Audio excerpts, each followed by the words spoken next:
144 वर्षों बाद महाकुंभ हो रहा है। ये भी आपके लिए केस स्टडी है जो हाँ, तो 12 आते हैं महाकुंभ क्यों है और क्यों महत्वपूर्ण हो जाता है, इस पर भी आते हैं। ये केस स्टडी है। देखिए इधर इधर इधर आ जाओ। कहाँ जूली, कहाँ तुम लोग, कहाँ गए थे 2 दिन?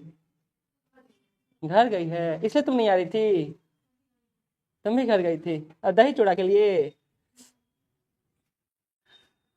केस स्टडी क्यों जरूरी? देखिए साल का जो बड़ा आयोजन होता है आपके लिए बड़ा केस स्टडी लेकर आता है। जैसे महाकुंभ जैसा आयोजन है वो केस स्टडी। क्यों केस स्टडी है? तो इस बात को समझिए कि बोला जा रहा है कि लगभग 40 करोड़ लोग इस बार महाकुंभ में आएंगे। और सिर्फ 40 करोड़ लोग गणना मत कीजिए, ये गणना कीजिए सामाजिक, आर्थिक और सांस्कृतिक आयाम के त्रिविमीय बिंदु को।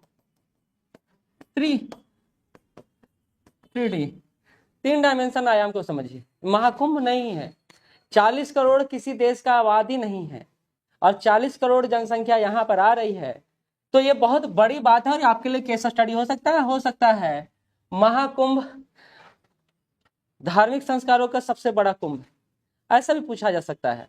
तो यहाँ से भी क्वेश्चन पूछा जा सकता है या फिर केस स्टडी के रूप में आप इसको शामिल कर सकते हैं कि किस तरह ये त्रिविमीय सामाजिक आयोजन है, सांस्कृतिक आयोजन है या आर्थिक आयोजन।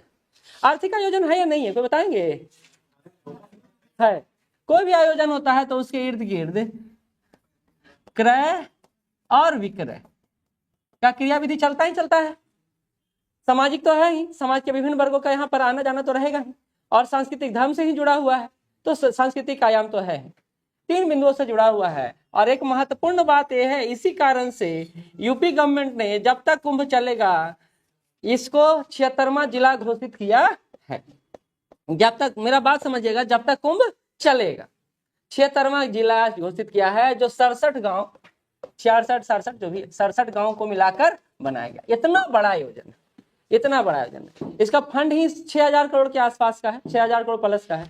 तो ये एक बड़ा आयोजन है, बड़ा एक समागम है। और ये समागम आपके निबंध के दृष्टिकोण से खास करके सामाजिक, आर्थिक और सांस्कृतिक निबंध आता है, तो आप इसके संदर्भ में इस केस स्टडी का प्रयोग कर सकते हैं।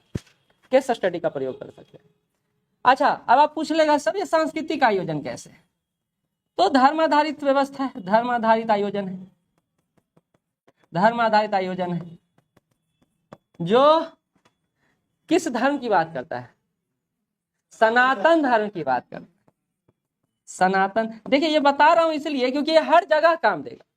इवन पीटी में काम दे सकता, सॉरी पीटी छोड़, मेंस में काम दे सकता है, जीएस पेपर में या एएसए पेपर में। सनातन धर्म से जुड़ा हुआ। और यहाँ अब थोड़ा सा, अरे यहाँ अभी नागा साधुओं का बहुत ज्यादा बात किया जा रहा है।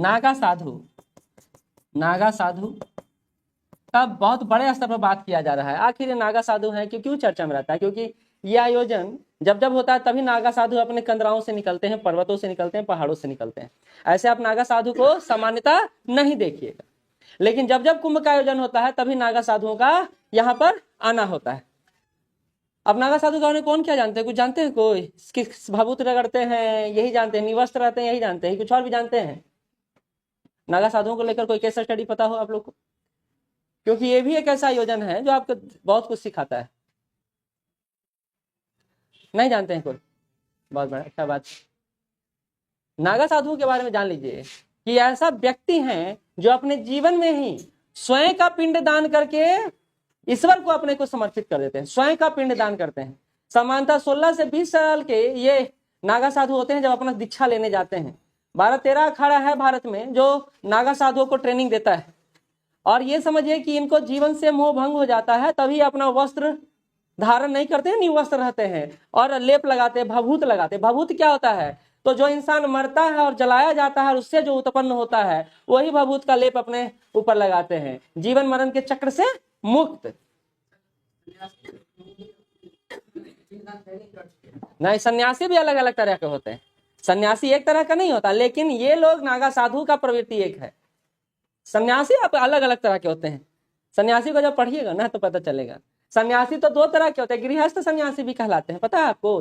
सन्यासी का बहुत प्रवृत्ति है, छोड़ दीजिए। लेकिन नागा साधु का एक अलग तरह का प्रवृत्ति है और उसका केस स्टडी ये बताता है कि नागा पहाड़ों पे रहते हैं और इनका शरीर इतना कठोर हो चुका होता है कि ना जल से, ना आग से और ना वायु द्वारा इनको कुछ का असर नहीं पड़ता है। इसलिए पहाड़ों में, हिमालय पर भी बिना लिबास के रहते हैं। इनका जीवन इतना कर्मठ हो जाता है, शरीर इतना कर्मठ हो जाता है। इसलिए देखिए आग पर भी चलते हैं। और अभी नागा साधुओं का आगमन देखिए, बड़े बड़े अस्कल पर ही आते हैं सवार होके, देख रहे थे ना, ऊंट पर एकदम खोपड़ी का माला पहने हुए। तो ये आयोजन बहुत बहुत विविधतापूर्ण है, जहां धार्मिक समागम है और दुनिया का सबसे बड़ा समागम में से एक है। 144 वर्ष कैसे, तो 12 वर्ष पर 4 आयोजन होता है, 4 जगह पे आयोजन होता है। आपने समुद्र मंथन का कहानी सुना होगा तो पढ़ा ही होगा। कहाँ कहाँ पर होता है कुंभ? एक होता है उज्जैन में, फिर एक होता है कहाँ, नासिक में होता है, एक होता है हरिद्वार में होता है, और एक होता है प्रयागराज में। ठीक है, पहले इलाहाबाद बोला जाता है, प्रयागराज। इसमें से प्रयागराज को महाकुंभ क्यों प्रसिद्ध है? क्योंकि एकमात्र यही है जहां पर संगम पर होता है, संगम पर होता है। ये जानना आपके लिए जरूरी है। बाकी जगह पर गंगा के किनारे होता है या एक नदी के किनारे होता है, गोदावरी के किनारे होता है, लेकिन यही एक है जहां गंगा के किनारे ये आयोजन होता है। इसलिए ये, और चूंकि 12 गुने 12 गुने 12 12 बार गुना करेगा तब 144वां वर्ष आता है, जो प्रयागराज में पड़ा है। इसलिए 144 वर्ष बाद बोला जा रहा है। बात समझे? ये सर्किल जो चलता है, उस सर्किल में 12वां सर्किल कहाँ के पूरा हुआ है? प्रयागराज में। तो इसलिए ये महाआयोजन है, महाआयोजन है। तो प्रयागराज को तीर्थ स्थलों का स्थल भी कहा जाता है। अब जो पढ़िएगा, तीर्थ स्थलों का स्थल भी कहा जाता है। और वो जो हुआ था समुद्र मंथन, उसमें से 4 बूंद गिरा था अमृत का, वही चारों जगह पर कुंभ का आयोजन किया जाता है। इस पर बृहद कुंड है, महाकुंभ। तो ये केस स्टडी, इतना बड़ा संख्या में इतना पानी की व्यवस्था करना, एक जिला घोषित कर देना, और 44 करोड़ 40 करोड़ 30 करोड़ जिला होता है, जिला नहीं होता, जिला लाखों में होता है, ये करोड़ों का बात, क्योंकि आना और जाना लगा रहता है लोगों का, इसलिए एक जिला के रूप में इसको परिभाषित किया गया है। और एक बात आपको पता होगा, जब भी पहला स्नान होता है जिसको महास्नान बोला था, वो नागा साधुओं द्वारा ही किया जाता है, नागा साधु द्वारा किया जाता है। तो एक केस स्टडी, ये केस स्टडी इसलिए है क्योंकि आपको पता चले कि इतना बड़ा आयोजन का अगर आपका आ गया धार्मिक संस्कारों मूल्यों को लेकर, तो आप कुंभ मेला से अपना शुरुआत कर सकते हैं।